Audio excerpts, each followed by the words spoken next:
The future of sports betting in America is about to change. The Supreme Court struck down a 1992 federal ban on sports gambling, paving the way for it to become legalized on a state-by-state basis. It's a radical change, but for some, it didn't feel so radical because sports betting already feels so common, even though it's usually illegal. I feel like, it was already done under the radar anyways, so now it's just going to be out there and people can do it freely without having to worry about getting caught. Jacqueline Brennan co-hosts a show on Radio DePaul Sports. She and her co-host, Brent Riley, support the Supreme Court decision.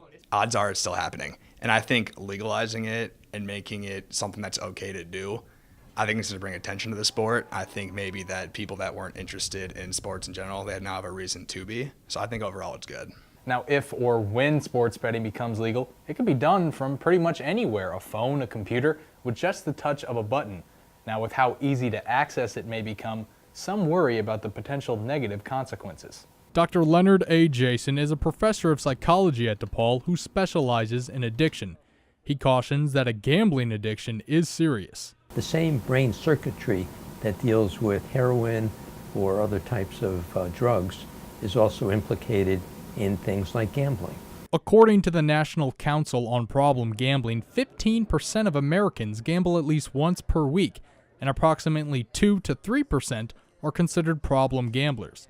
Dr. Jason says that gambling becomes a problem when it interferes with someone's daily life. When it begins to compromise your life and make everything so that the only thing you're doing is trying to get the money to satisfy your addiction, then it has really compromised you. There's still a lot to be considered in upcoming debates on the legalization of sports betting. In Illinois, the path to legalization is not quite clear.